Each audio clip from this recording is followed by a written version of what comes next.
Bismillahirrahmanirrahim. Assalamualaikum warahmatullahi wabarakatuh.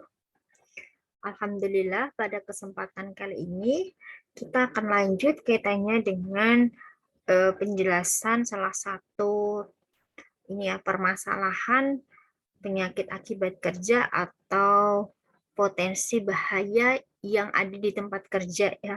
Salah satunya adalah stres. Nah, stres ini harus kita manajemen sebagai pelaku promotor kesehatan atau hygiene industrial, manajemen stres ini penting sekali ya.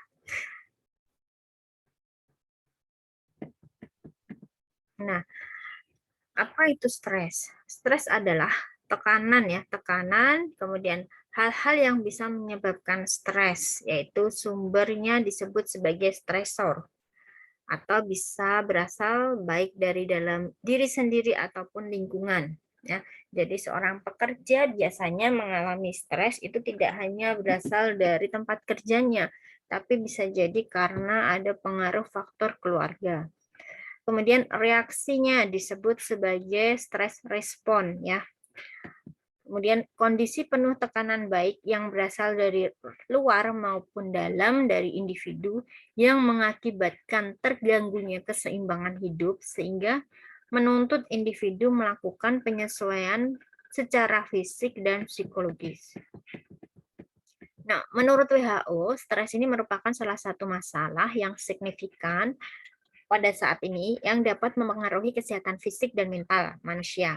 Stres juga merupakan salah satu penyebab faktor resiko penyakit tidak menular, salah satunya adalah kanker. Nah, selain stres ada istilah lain yaitu trauma. Kalau trauma ini adalah awalnya digunakan dalam bidang kedokteran yang menggambarkan luka akibat benturan. Tetapi secara berkembangnya zaman ya literasi, stres ini merupakan luka yang sangat menyakitkan atau sangat dikatakan sebagai suatu shock ya, kekagetan ya, kagetnya. Kalau dalam bidang psikologi, trauma ini merupakan satu pengalaman mental yang luar biasa yang sangat menyakitkan karena melampaui batas kemampuan individu untuk mengganggunya. Jadi trauma ini bersumber pada pengalaman traumatik. Bisa jadi kita ditinggalkan oleh orang yang kita cintai, kita ditinggalkan oleh orang tua kita, dan itu menyebabkan diri kita sangat sedih ya. Nah, itu bisa menyebabkan trauma. Nah, berikut adalah gambar respon ya, gambar respon proses terjadinya stres yang berlebih pada manusia, dimulai dari tekanan ya, dari luar. Ada tekanan juga dari dalam. Nah, tekanan dari luar ini biasanya ada masalah-masalah, kemudian dari dalam ini kita tidak bisa mengolahnya, sehingga sumber daya untuk melakukan adaptasi ini kita ada evaluasi, kemudian respon terhadap stres itu sendiri dari dalam diri kita, itu nanti berupa perilaku, perasaan, dan pikiran. Ya. Nah, pada perilaku ini nanti kita ada efeknya adalah gangguan medis, misalkan sakit MAH. Ya, sakit MAH itu bisa jadi karena pola makan kita yang tidak bagus atau bisa jadi karena stres ya. Jadi penyakit-penyakit organ dalam itu bisa jadi efek dari ini tadi stres ya. Kemudian perasaan ini dampaknya adalah sensasi fisik. Kemudian pikiran ini kaitannya dengan hubungan sosial, bisa jadi minder, tidak mau bersosialisasi dengan tetangga, teman kerja. Ini adalah bagian dari dampak stres respon ya, respon yang muncul akibat stres. Kemudian kita juga perlu tahu sebagai promotor kesehatan ataupun industrial hygiene, kita perlu tahu bedanya stres dan trauma. Ya, stres itu adalah tidak didahului peristiwa traumatis, tapi kalau trauma itu didahului dengan peristiwa traumatis ya. Kemudian stres itu bertahap, menumpuk sedikit demi sedikit, tapi kalau trauma itu mendadak, tiba-tiba terjadi kejadian secara mendadak yang tak terduga. Nah, kalau stres dampak hilangnya ketika stresor itu hilang. Tapi kalau trauma umumnya berdampak pada jangka panjang, lama ya. Sembuhnya lama kalau traumatik. Tapi kalau stres itu nanti kalau sumbernya hilang ya nanti akan hilang dengan sendirinya. Kemudian pengaruh stres ini berbeda untuk setiap seseorang. Bisa jadi seorang itu kalau pandai mengcoping atau mengendalikan stresnya, maka stres ini akan cepat hilang. Tapi kalau tidak atau belum tahu ilmunya, ya stresnya akan berkepanjangan. Tapi kalau pengaruh trauma umumnya sama, yaitu untuk setiap orang, yaitu menakutkan. Nah, dari mana sumber stres atau stresor ini? Sumbernya macam-macam ya, sangat subjektif, tergantung penghayatan, dan stresor dapat dimodifikasi atau diubah. Nah, sumber stresor ini bisa dari dalam diri sendiri, keluarga, tempat kerja, dan masyarakat.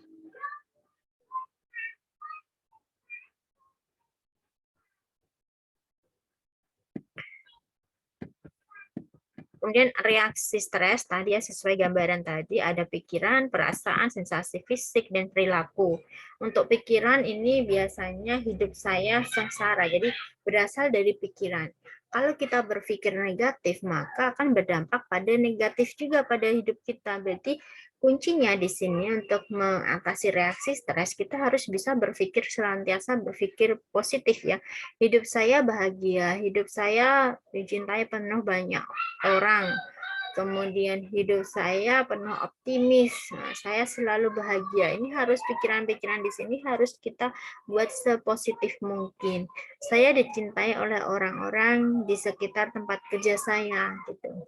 Kemudian perasaan di sini adalah munculnya rasa malu, rasa bersalah, kemudian cemas, sedih, putus asa, jengkel. Ini bagian dari reaksi stres.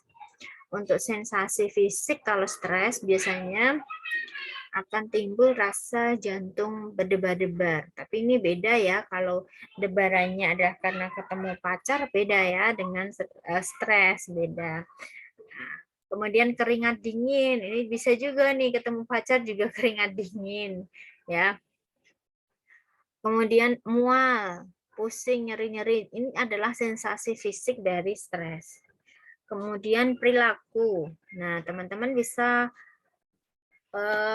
evaluasi seminggu terakhir perilaku dari gangguan tidurnya seperti apa. Apakah susah tidur, kemudian gangguan pola makannya, apakah makannya teratur atau tidak, kemudian dari sisi produktivitas kerjanya rendah atau tinggi, kemudian pengaturan waktunya, suka menunda-nunda pekerjaan atau tidak, dan kondisi diri kurang rapi dan kurang teliti serta tergesa-gesa. Ini adalah salah satu reaksi stres yang kita alami dari bentuk perilaku.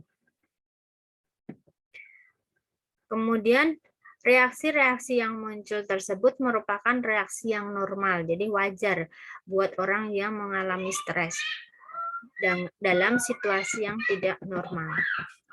Sedangkan untuk reaksi trauma, biasanya akan muncul ingatan yang mengganggu, kemudian reaksi menghindar, dan munculnya gangguan fisik. Ya.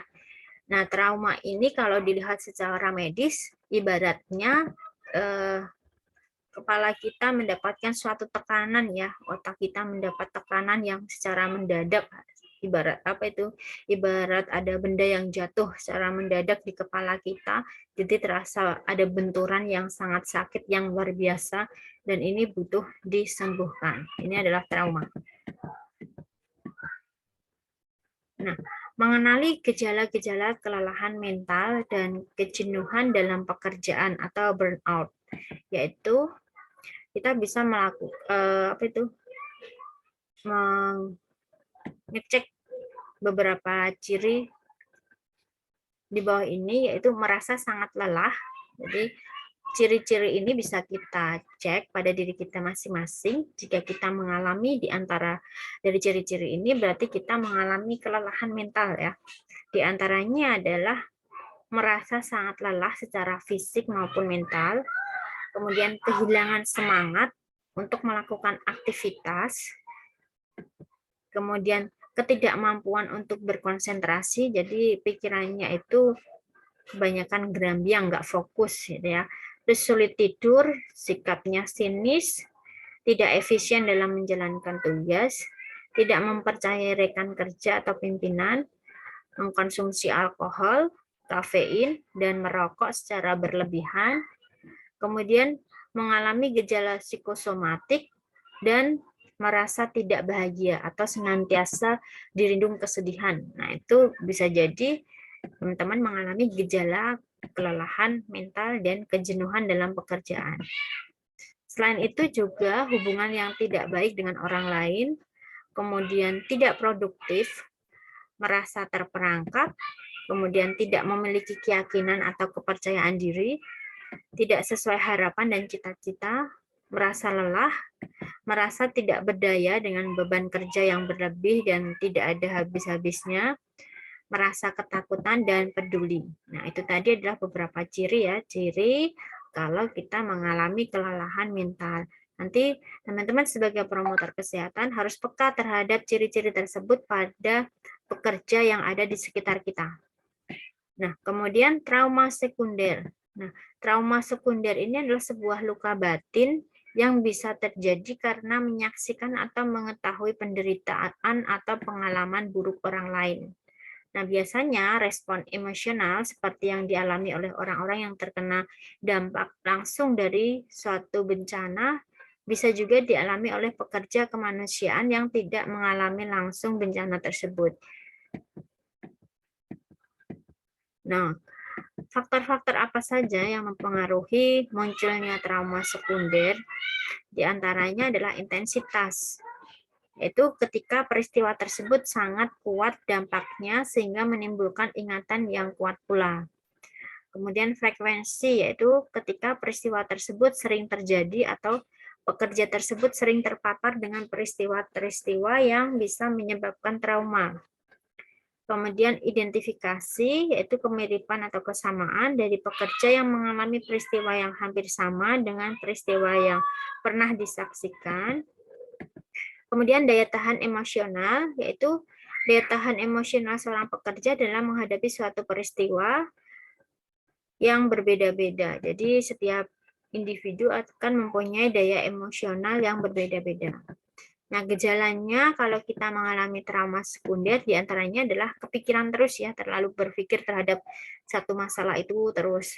Kemudian mudah gugup, gelisah, mudah terkejut, kemudian sulit memisahkan antara kehidupan pribadi dengan pekerjaan, terpengaruh kejadian traumatik, kemudian mudah tersinggung, mudah depresi, mengalami pengalaman negatif orang lain, menghindari kejadian yang mirip dengan korban, lupa dengan detail dari trauma penyintas, dan adanya rasa ketakutan. Nah, selanjutnya sebagai seorang promotor kesehatan, bagaimana kita bisa melakukan manajemen stres atau pengelolaan stres, yaitu dengan cara mengenali diri sendiri, ya, mengenali diri sendiri seberapa siapa diri kita ini, kesukaan kita, hobi kita, kemudian intinya terkait dengan diri sendiri kita harus mengenal ya. Kemudian peduli terhadap diri sendiri, yang dulunya suka memperhatikan orang lain, nah kita harus memperdulikan diri sendiri terlebih dahulu. Bukan berarti di sini kita egois, bukan, tetapi kita harus mementingkan kebahagiaan kita, kemudian kesehatan kita, seberapa penting kita buat keluarga. Jadi di sini kita harus memperdulikan diri kita sendiri. Dan yang ketiga adalah memperhatikan keseimbangan. Keseimbangan di sini antara keseimbangan kesehatan, keseimbangan istirahat, kemudian keseimbangan beribadah, ini harus diperhatikan. Dan yang keempat, bersikap proaktif dalam mencegah gangguan stres. Dan yang kelima adalah sinergi, ya, bersinergi. Nah, ini penjelasan secara lebih rinci terkait dengan mengenali diri sendiri ya. Di sini kalau dalam Islam ada istilah barang siapa mengenali dirinya maka dia akan mengenal Rabb-nya ya. Nah, jadi kita harus tahu diri kita sendiri mulai dari apa yang kita sukai, apa yang tidak kita sukai, apa yang dianggap sebagai kekuatan, kelemahan, dan apa yang dianggap paling penting dalam hidup kita. Kemudian peduli terhadap diri sendiri, kaitannya dengan makan, tidur yang cukup, istirahat, kemudian waktu kerja, diselingi dengan aktivitas yang menyenangkan, kemudian bersosialisasi secara baik dengan orang lain, kemudian menemukan sesuatu yang bisa membuat kita tertawa, menerima emosi diri sendiri, kemudian mengizinkan diri kita untuk menangis, kemudian meluangkan waktu untuk merefleksikan diri dan pengalaman-pengalaman yang sudah terjadi, kemudian melakukan kegiatan ibadah sesuai dengan agama dan keyakinan yang kita miliki, kemudian mengembangkan pengetahuan diri, mempelajari hal yang baru yang Anda anggap itu menarik, memiliki dan menjalani sebuah atau beberapa hobi. Jadi hobi itu penting ya buat teman-teman bisa merefleksikan dari stres. Kemudian merencanakan hidup Anda secara baik dan realistis. Jadi kita itu boleh berencana, tetapi Tuhan yang menentukan. Kalau kita tidak punya rencana, bagaimana Tuhan menentukan ya? Jadi kita harus mempunyai rencana hidup agar apa yang kita jalankan biar bisa seimbang. Kemudian memberi penghargaan untuk diri sendiri. Nah, ini sebuah apresiasi terhadap diri kita sendiri jika kita mempunyai apa itu prestasi ya, prestasi, maka misalkan kita berlibur bersama keluarga atau membeli barang yang kita sukai untuk sebagai bentuk penghargaan diri kita sendiri. Dan yang terakhir yaitu menyadari bahwa kita memang tidak mampu melakukan segalanya. Jadi bantulah sesuai dengan kemampuan kita. Artinya di sini kita bisa memperhatikan diri kita sendiri, tetapi juga kita bisa membantu orang lain semampu kemampuan kita. Nah, langkah yang ketiga dalam manajemen stres adalah memperhatikan keseimbangan. Keseimbangan di sini ada beberapa cara yang bisa kita lakukan yang harus kita hindari ya. Memperhatikan keseimbangan kaitannya dengan hal-hal yang harus kita hindari dalam mengatasi stres. Karena poin-poin ini kadang dianggap perlu sebagai penghilang stres. Contoh, menggunakan obat terlarang. Kemudian terlalu banyak merokok. Ini bagi sebagian orang bisa meringankan atau mengurangi stres. Tapi ini akan berdampak lebih fatal lagi pada gangguan kesehatan. Jadi harus kita hindari.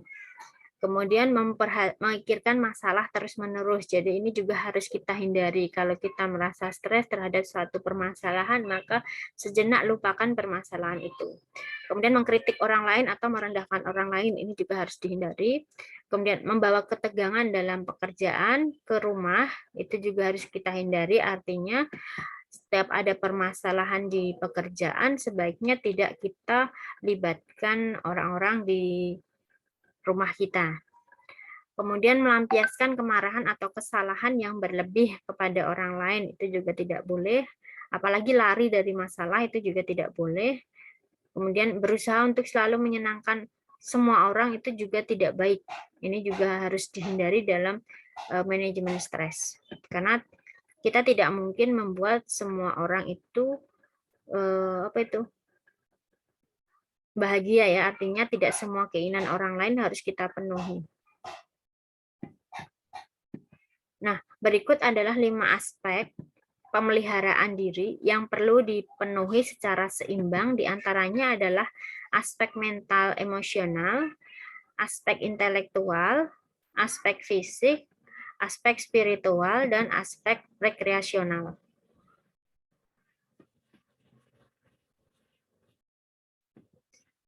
Nah, untuk beberapa aspek tadi, salah satunya kaitannya dengan emosional, yaitu melakukan manajemen stres, kemudian memaafkan diri sendiri, menumbuhkan rasa sayang dan apresiasi diri.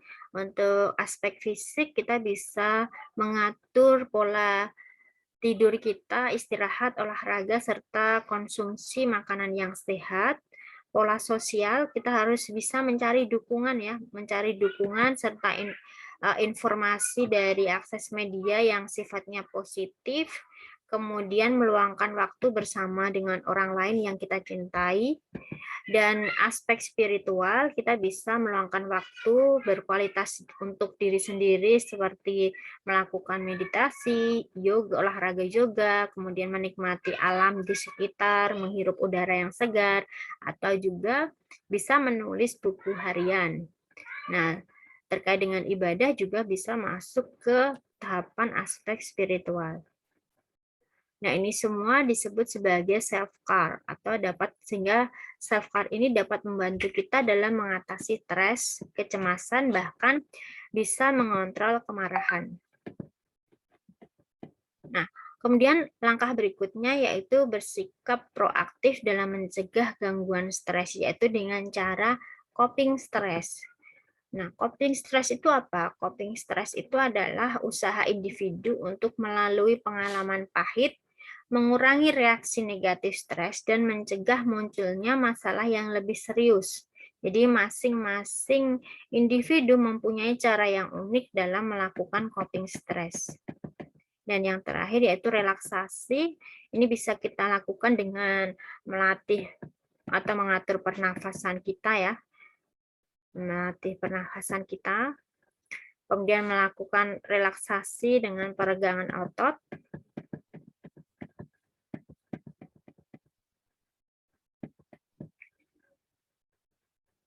Dan melakukan manajemen stres. Nah, ini contoh pengelolaan stres untuk orang dewasa ya.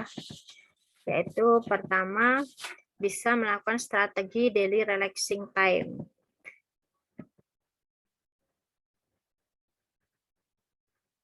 Yaitu mempelajari teknik bernafas dalam dari diafragma, di mana telah digunakan sebagai alat relaksasi secara intuitif dan menjadi bagian dari tradisi yoga, dan saat ini dimasukkan dalam banyak program relaksasi. Nah, jadi teman-teman nanti bisa membuat program, salah satunya program ini ya, pelatih pernafasan, ini sebagai salah satu bentuk manajemen stres. Nah, tadi contoh lain tadi di kasus yang materi sebelumnya ada kasus setiap jam 10 itu ada orang yang pingsan. Nah, itu nanti bisa dilakukan juga, programnya adalah kebijakan kaitannya dengan sarapan pagi ya, sarapan pagi. Kemudian pada saat jam 10 kita lakukan peregangan ya. Pada saat jam kerja setelah dilakukan bekerja setiap 2 jam sekali, itu kita perlu melakukan peregangan. Jadi contoh-contoh program kerja di tempat kerja itu banyak sekali ya. Ini ada lagi yang unik ya, program terapi tertawa bersama. Nah, ini khususnya untuk pasien kemoterapi. Jadi pasien kemoterapi ini butuh tertawa, karena tertawa itu bisa merangsang, menarik saraf-saraf mereka untuk mempercepat kesembuhan mereka.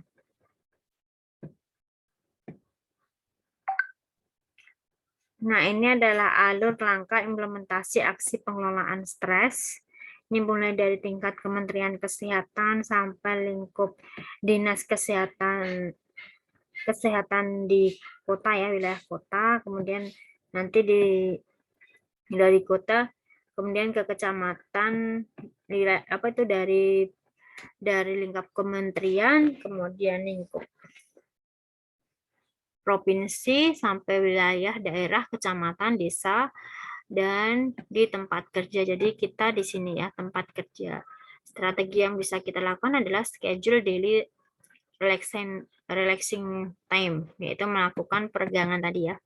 Bisa kita melakukan peregangan dan relaksasi, yaitu pernafasan dengan metode yoga tadi. Nah, ini adalah beberapa tips stres terkait dengan pekerjaan. Kita bisa mengelola stres yaitu dengan menyediakan beragam aktivitas kesehatan seperti latihan fisik dan teknik relaksasi dapat membantu memperbaiki kesehatan, Kemudian juga bisa melakukan lokakarya terjadwal untuk di tempat kerja. Kemudian melakukan penelitian juga bisa. Untuk dukungan dan komunitas, stres dapat diredakan manakala pekerja berbagai kekhawatirannya tentang masalah kerja, krisis kehidupan, masalah keluarga, pemberian rawatan, dan metode manajemen stres.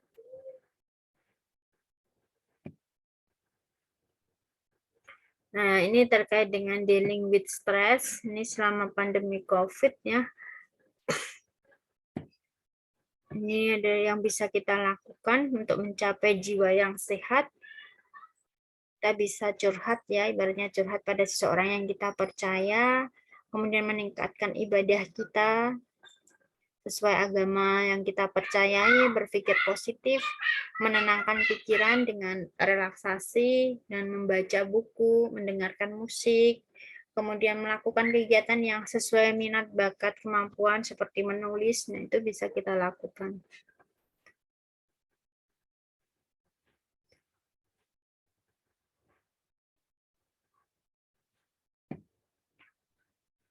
Nah, itu tadi kaitannya dengan manajemen stres yang bisa kita